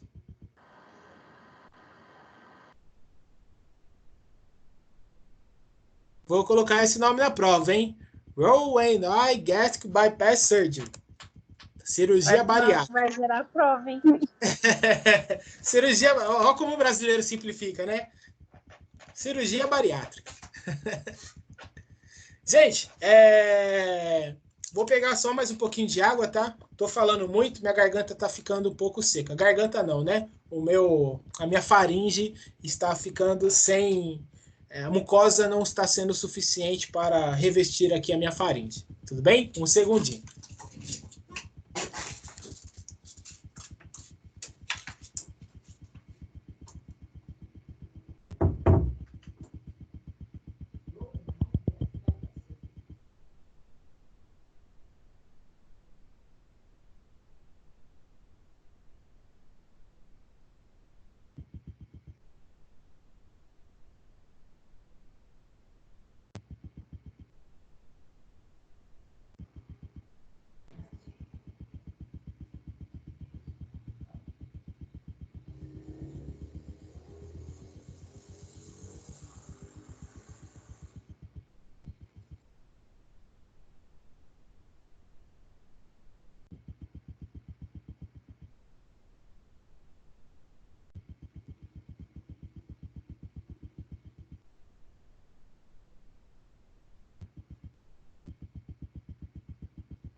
Gente, podemos continuar?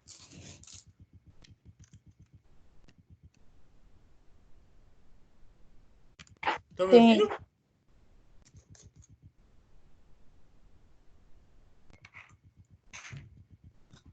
Beleza, vamos lá então. Suco pancreático, tá? Na verdade, pâncreas, tá? A glândula mais feia do corpo humano. Ô, glândula feia, gente. Meu senhor amado. vocês pegarem fotos reais do pâncreas, nossa senhora, nos desenhos aqui tá bonitinho até, tá, mas ô glândula feia. Se olhar aquilo, você fala, nossa, isso aqui tá dentro de mim, é muito feia, tá? Então, qual que é a função do pâncreas, tá? A função do pâncreas é produzir o suco pancreático. É isso que nos importa. Vamos entender um pouco mais, tá? Então, olha lá. O pâncreas secreta o suco pancreático. O que é o suco pancreático? Lembra que eu falei para vocês? Olha, gente.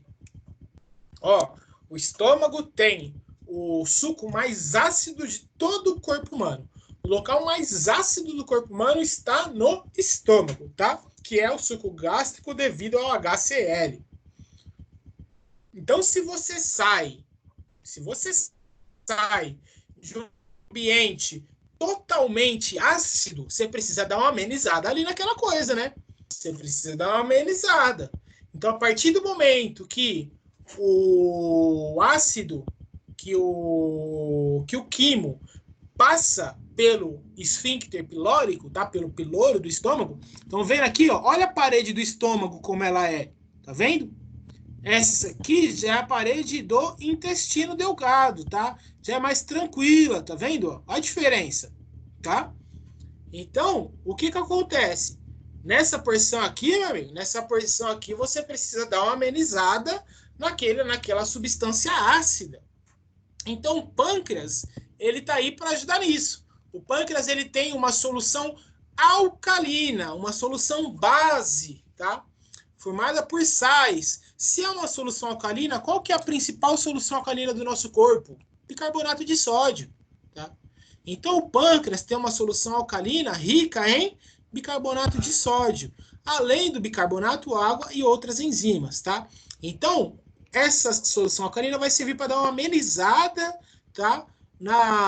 No ácido que está passando por aqui, junto com o quimo, e para digerir o restante que não foi digerido no estômago, beleza? Quais são, tá? Então agora a gente não fala mais de estômago, mas a gente continua falando de digestão de proteína, estão entendendo?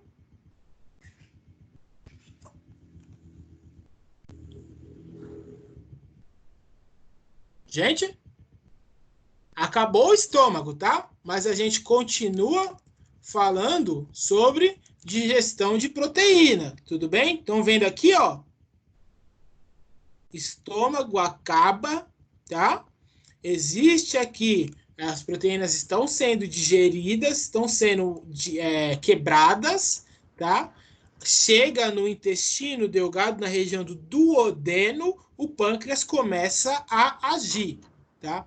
Essa diferença aqui é marcada pelo piloro, tudo bem? Tudo certinho. Então, acaba-se o estômago, mas ainda falamos de digestão de proteínas. Então, para quem na aula era hashtag tinha estômago, toma essa, tá? Por quê? Porque o intestino, além de fazer todas as suas funções, ele também atua na digestão de proteínas. Olha que maravilhoso. Quais moléculas, né, que trabalham, quais enzimas que trabalham nessa região do intestino delgado, tá? Nessa região trabalha-se duas proteases, tá? Que eu já falei para vocês, tripsina e quimiotripsina, tá? São duas proteases, tá? Que desdobram, sabe? Que quebram as proteínas em peptídeos, os peptídeos em aminoácidos, tá? Essas enzimas são liberadas pelo pâncreas na forma inativa de tripsinogênio e quimiotripsinogênio, respectivamente. Tá? É que nem o glicogênio é transformado depois em glicose, outros hormônios. Então, essas formas aqui, tá? São formas inativas das proteínas. Então, o pâncreas libera tripsinogênio e quimotripsinogênio, tá? E esses dois, quando chegam no estômago e precisam realizar suas funções, se formam, tá? Em tripsina e quimiotripsina, tá? O que eles fazem, tá? Além disso, então, além de ajudar, tá? Além de produzir a tripsina e a quimiotripsina, para ajudar na digestão de proteínas, o pâncreas também produz a lipase pancreática. Tudo que a gente fala de ase ou de lise, a gente chama de quebra. Uma lipase vai quebrar lipídios, tá? Lipídios a gente chama aqui, nesse caso, de triglicerídeos, tudo bem? Então, o pâncreas auxilia na digestão de proteínas, produzindo tripsina e quimiotripsina, e na digestão de lipídios, produzindo lipase pancreática. Beleza, gente? Existe mais coisa, professor? Existe mais coisa, tá? Além de ajudar, tá, na digestão de proteínas, produzindo tripsina e quimiotripsina, além de produzir, tá, lipase pancreática, auxiliando na digestão de lipídios, o pâncreas ainda, se não bastasse tudo isso, auxilia, tá, na digestão de carboidratos, tá, ou de amido. Amido, tá, quebra de amido, amilase pancreática, tá? A amilase pancreática auxilia na quebra de amido ou de carboidratos, tá? Então, diversas peptidases que rompem ligações peptídicas existentes dos peptídeos formados na digestão de proteínas, levando à digestão de carboidratos. E além disso, então o pâncreas digere lipídio, tá? Pela lipase pancreática. O pâncreas digere proteínas, tá? Pela quimiotripsina e pela tripsina. O pâncreas digere carboidratos pela amilase pancreática. Como se não bastasse isso, o pâncreas ainda digere ácidos nucleicos, tá? Que vão formar o nosso DNA e o nosso RNA, tá? Pelas nucleases, porque vão quebrar ácidos nucleicos. Então, o pâncreas, tá? Apesar de ser um órgão totalmente feio, tá? Ele auxilia demais na digestão de nutrientes. Tudo bem, gente? Entenderam? Por enquanto, sim. Alguém tem alguma pergunta em relação a esse órgão, essa glândula maravilhosa que é o pâncreas? Quais são, professor, as principais patologias que geralmente aparecem no pâncreas, que acometem esse órgão?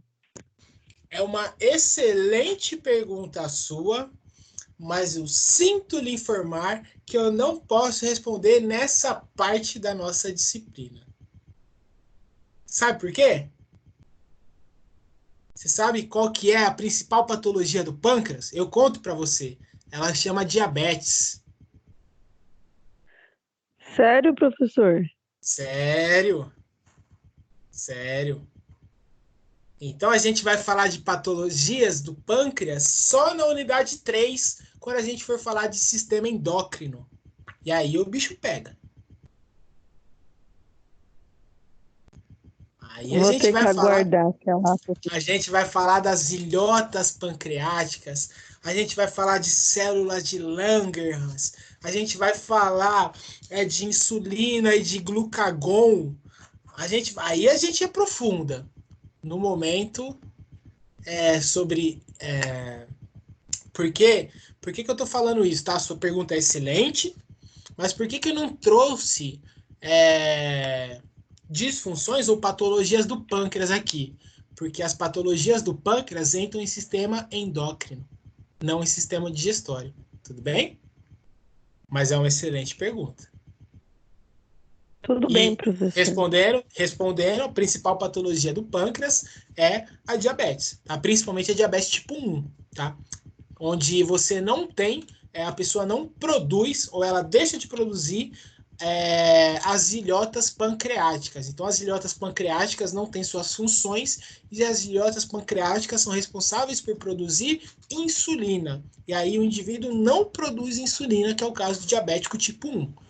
Então, ele não tem nenhuma patologia, nenhuma condição patológica, mas ele não produz insulina. E aí ele precisa injetar insulina por fora, seja por uma bomba de injeção de insulina, ou seja por injeções diárias em diversos momentos de insulina. E tem o caso do indivíduo tipo 2, tá? Que é o diabético tiozão do churrasco, tá? Que é a diabetes normalmente relacionada com obesidade, que é a diabetes onde o indivíduo, o pâncreas tinha insulina, produzia insulina nas ilhotas pancreáticas, mas as outras células do corpo, fígado, músculo, são células que, tecido adiposo, são tecidos que têm uma resistência à insulina, então não conseguiam reconhecer a insulina. Aí o pâncreas começou a produzir mais insulina, aí essas células não reconheciam a insulina, e aí, por forçar muito as células beta-pancreáticas, elas simplesmente morreram. E aí é o caso do diabético tipo 2. Então são isso que eu estou falando só da insulina, não falei nem do glucagon, mas a gente deixa isso para sistema endócrino, tá bom? Na primeira, só uma dúvida, é a meningus, né? É o quê? Não entendi. A diabetes meningus, não é? Meningus. Não, as duas chamam-se de diabetes mellitus. As duas são DM, né? DM1 e DM2. As duas são diabetes mellitus. Ah, tá, isso, entendi. Tá? Mas uma, a célula simplesmente para de funcionar, normalmente é ocasionado por um ponto genético, tá?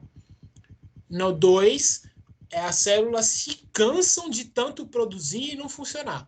E aí ela morre. É que nem você forçar o motor de um carro. Você vai forçar muito o motor do seu carro, uma hora o motor vai fundir, você vai ter que comprar outro carro, não tem jeito. Só que não dá para comprar outro pâncreas e aí você entra no caso de diabetes. Tudo bem?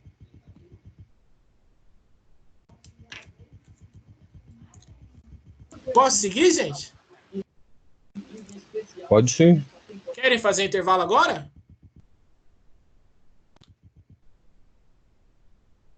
Vamos esperar um pouco. Vou falar de bile e a gente faz intervalo, tá bom? Beleza.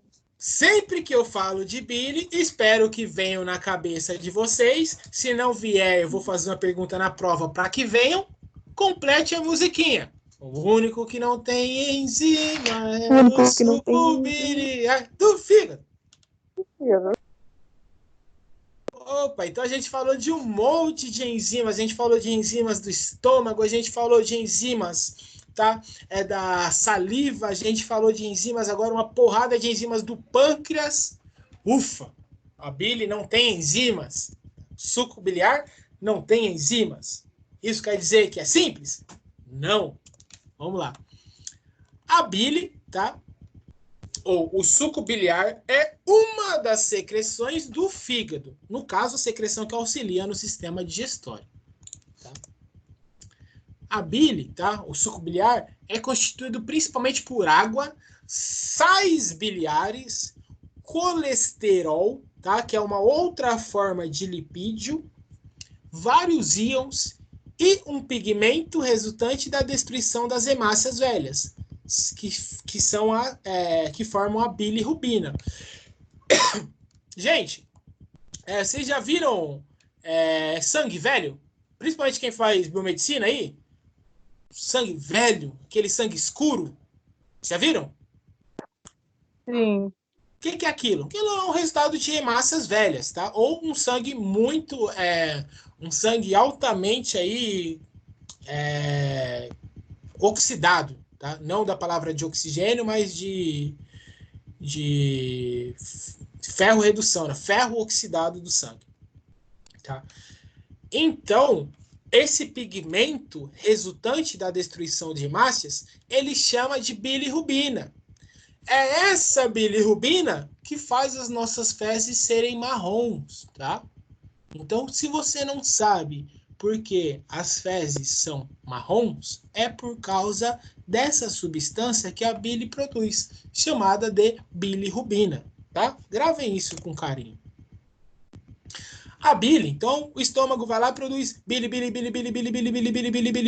tá? Ela tem que ser armazenada, e ela é armazenada, tá? O suco biliar é armazenado na vesícula biliar, tá? Quando ocorre a chegada de alimento com gordura no intestino delgado, a bile é estimulada. Como? Então, a vesícula biliar começa a realizar contrações e as contrações da vesícula biliar lançam a bile sobre o intestino delgado. Então, os sais biliares, percebam que não são enzimas, hein? Não são proteínas, agora são sais. Tá? Os sais biliares agem sobre o alimento, tá? Ou sobre o quimo, quebrando grandes gotas de gorduras, triglicerídeos, em gotículas menores. Então, quebra o triglicerídeo em colesterol mais glicerina. Tá? Glicerol, né? Em moléculas de colesterol mais moléculas de glicerol. 3 moléculas de glicerol, 1 molécula de colesterol, forma-se um triglicerídeo. Tudo bem? É por isso, é daí que vem o nome.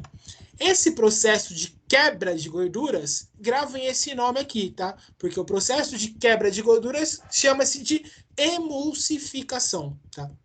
Esse processo facilita a digestão de lipídios pela lipase pancreática secretada pelo pâncreas. Então, quem age antes? Faz sentido, né? Você quebra os lipídios, tá? E aí, a bile age quebrando os lipídios em gotículas menores, tá? E esses lipídios, tá?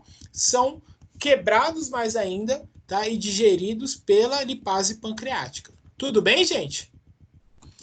Aqui eu preciso fazer uma rápida correção, tá? Uma rápida correção. O triglicerídeo, na verdade, ele é ácido graxo, tá? Ácido graxo, que a gente chama de moléculas de lipídio, a principal molécula de lipídio é ácido graxo mais glicerol, tá? E não o que eu falei anteriormente, tá? Então, são 3 moléculas de ácido graxo, ou 3 moléculas de glicerol, mais uma molécula de ácido graxo. Isso é o triglicerídeo, tudo bem? Mas, enfim, bile. Funções e definições. Primeiro de tudo, tá? Função da bile principal atua, tá? Na ação física da digestão de lipídios. A bile serve para metabolizar especificamente lipídios. Tá? A bile tem um líquido esverdeado. Esse líquido esverdeado é produzido pelo fígado. Como vocês agora estão craques em saber, a bile não contém enzimas digestivas. A bile é rica em água e sais minerais de natureza alcalina. Então, o ácido do estômago é muito ácido. Aí você dá uma amenizada com o pâncreas e outra amenizada com a bile, tá? Que são dois sucos de natureza alcalina. A bile é armazenada na vesícula biliar, onde ela fica concentrada para posterior liberação no intestino delgado, principalmente na região do duodeno. A bile atua como um detergente. Lembra que eu falei na última aula para vocês em relação a detergente? Tá? A bile atua como um detergente e provoca a emulsificação de gorduras ao reduzir a tensão superficial existente entre as moléculas. Tá? Então, gente, lembrem que água, tá, é uma substância polar. A água possui polos, HHO, tá? Então, a água é uma substância polar. Gorduras, em gerais, são substâncias apolares. Então, quem acabou de vir do ensino médio, tá? Lembra do ensino médio que gordura, tá, lipídios e água não se misturam, tá? Quem vai fazer um macarrãozão amanhã no almoço, tá? Ou hoje, depois da aula, vai jogar água e vai jogar um pouquinho de óleo. O óleo não vai se misturar com a água. O óleo não vai. Ou então, você vai fritar aquele bifão na frigideira. Se você só limpar a panela com água, a panela não limpa. O que a gente precisa fazer para limpar a panela com água? A gente precisa jogar um detergente, tá? Porque o que o detergente faz? O detergente, ele tem uma porção polar e uma porção apolar. Então, o detergente, ele se mistura tanto com água quanto com gordura. É isso que o detergente faz. Ele se mistura com água e ele se mistura com gordura. E aí você consegue, jogando detergente, misturar água e gordura. E aí é só passar a buchinha que você limpou a panela. Fica mais fácil ainda se você esquentar aquela solução para aumentar a solubilidade. E aí você só passa assim, ó, fica maravilhoso. Não é isso que todo mundo faz quando a gente vai lavar uma louça?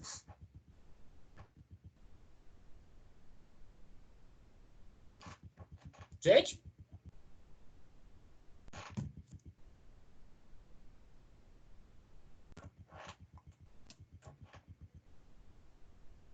É isso aí, professor, é assim mesmo. É isso mesmo, eu daqui a pouco vou lá. Vai lá lavar a louça? Então, o nosso também. fígado, o nosso fígado produz a bile com a mesma função. Tá? Mas eu não lavo louça, professor. Mas você lava a mão, não lava? O sabonete tem a mesma função, gente. Por que a gente precisa passar sabonete, tá? Para lavar as mãos, para tomar banho? A mesma coisa, tá? Para quebrar substâncias, tá? Que não reagem com água. Tá? Então a gente precisa utilizar sabonete para lavar o corpo e aí sim a gente só joga água e estamos limpos. Por isso que o melhor remédio para prevenção, principalmente de contaminações, o caso do coronavírus está aqui, sempre será água e sabão. Sempre será água e sabão. Tá? Ou, no caso, água e detergente. No nosso intestino está acontecendo justamente isso. O nosso intestino, então, você tem na água, certo? Muita água. Você tem substância ácida que acabou vindo, né, do químio, tal, do intestino, do estômago. Aí você joga lá uma lipase pancreática do pâncreas, tá? E você joga a bile. A bile vai fazer uma mistura daquilo. Então a bile é o nosso detergente. E aí, a hora que você tem o detergente, você mistura tudo que não estava sendo misturado ainda. E aí você consegue digerir muito mais fácil moléculas lipídicas. Perfeito, gente? Entenderam?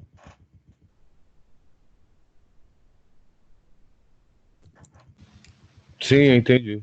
Então precisa do detergente vindo da vesícula biliar para que as lipases, tá? Principalmente a lipase pancreática, tenha a sua função. Então eu falo para vocês, o único que não tem enzima é o suco biliar do fígado. Por quê? Porque ele não precisa ter enzima biliar. A grande característica dele é ser um detergente. Quem vai ter a enzima digestiva vai ser a lipase pancreática. Tudo bem, gente? E da mesma forma que nós temos, tá, no sistema urinário, nós temos as pedras nos rins, ou os nossos cálculos renais, tá?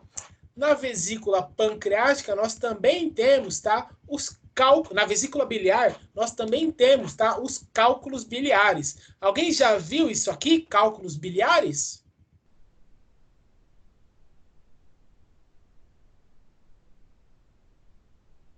Sim, pro. Esses cálculos biliares aqui, eles são, tá, pedras, tá? São cálculos, né, de colesterol. Então, pessoas que têm uma dieta altamente lipídica, uma dieta hiperlipídica, tá? Acaba acontecendo ou pode ocorrer, tá? Muito provavelmente irá ocorrer, tá? Um cálculo biliar, tá? Que é causado por principalmente por uma alta ingestão lipídica, tudo bem? Uma alta ingestão de colesterol, tudo bem? Por definição, cálculos biliares são cristais de colesterol que podem se formar no interior da vesícula biliar. À medida em que os cálculos crescem, as pedras podem obstruir o fluxo da bile para o intestino. Além disso, podem provocar lesões na vesícula biliar. Embora existam medicamentos para destruir os cálculos biliares, às vezes tais intervenções farmacológicas não funcionam. E aí você precisa retirar a vesícula biliar. Caso o paciente que tenha os cálculos biliares precisa retirar a vesícula biliar, ele vai fazer isso por um procedimento cirúrgico chamado de colecistectomia, tudo bem? Que é a retirada da vesícula biliar devido aos cálculos biliares. Perfeito, gente? Compreendido? Então, a gente vai agora para o intervalo, tá? Me desculpa ter alongado tanto aqui, tá? Vamos fazer o intervalo aí de 10 minutinhos, tá bom? Para todo mundo ir no banheiro, tomar uma água rapidinho? Beleza. Então, às 9h25 nós voltamos, tudo bem? E aí nós vamos só para a parte final, as considerações da disciplina.